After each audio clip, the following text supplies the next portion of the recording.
গেল তারা ব্যবসার মাঠে নামছিল না নি, তখন তাদের ক্ষমতা আছে নাকি এই ব্যবসায় লাভ হয়েছে না লস হয়েছে? কথা ঠিক নেবে ঠিক। আমরা ব্যবসায় আসছি টাকা ছাড়া, কি ছাড়া আসছি? টাকা ছাড়া, চালান ছাড়া। চালান আপনারা দিবেন, আপনারা সার্বিক সহযোগিতা করবেন। আমরা জয়যুক্ত হইতে পারলে আপনাদের একটা খাবো না, যেহেতু ব্যবসা করছি না, টিহা দিয়া চালান নাই, আপনারা খাইতাম না। এই হাদিস কোরআন এটা সব পড়িয়ে আমরা নির্বাচনের মধ্যে আসছি। কথা ঠিক নেবে শুনে নেবে, কোনো কষ্ট করে হুজুর আবার তারা থাকবো মসজিদ মাথার মধ্যে, মানুষ না মরিয়া ছড়িয়ে গেলে তারা দাওয়াত খাওয়াতে হুজুর রাজনীতি পাইছে করে। কথা ঠিক নেবে বলেছে দিনের নবী মুহাম্মদ সাল্লাল্লাহু আলাইহি ওয়াসাল্লাম তিনি দিনের দায়ী ছিলেন না নি? মহান তিনি কি রাষ্ট্র পরিচালনা করেছিলেন কি নাকি? কোন রাসূল যদি পরিচালনা করতে পারেন আমরা দূর শৈল করি না। কথা কোন চার কলিবার জীবনে বলে গেলেন আপনারা? কথা ঠিক না বেঠিক? তারা যদি রাজনীতি করতে পারে, কোরআন হাদিসের রাজনীতিকে বিভিন্ন বিষয়ে বিভিন্ন কায়দায় আল্লাহ রাসূল আলোচনা করেছেন। আমি আয়াতও পড়ছি, হাদিসও পড়ছি, এদের বয়ানের আমার সময় নাই।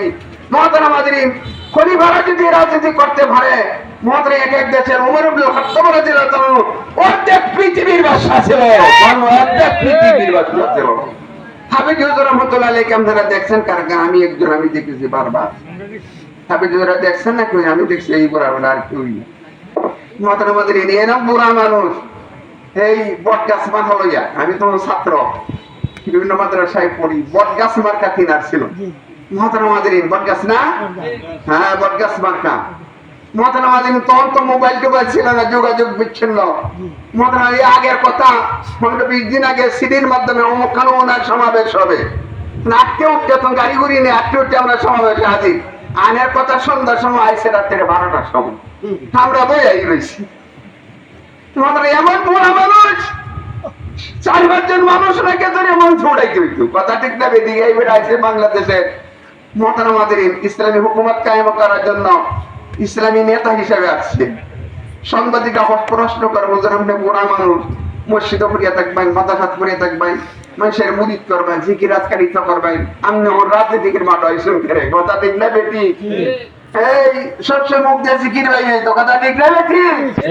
এই সময় আপনি আসলেন কেন? তখন হাফেজ হুজুর রাহমাতুল্লাহ এই কথা বলেছিলেন সাংবাদিকদের, যখন জনসমুদ্রকে এই কথা বুঝাইছেন যে আল্লাহ আমাকে যদি ধরে বসে, হে হাফেজ জি তুমি বড় খারি ছিলে, তুমি শাইখুল হাদিস ছিলে, বিভিন্ন মাদ্রাসা প্রিন্সিপাল ছিলে, ইসলামের জন্য অনেক কিছু তুমি করে আসছো, আমার দিন কামের জন্য তুমি কি করে আসছো? এই জবাব যাতে আমার কিয়ামত দিন আল্লাহর কাছে না দিতে হয়, এই জন্য বুড়াই বসে আমি আইছি। কথা ঠিক না? আমরা বুড়ো হয়ে আইছি না, কি আইছি না? ইসলামী আন্দোলনের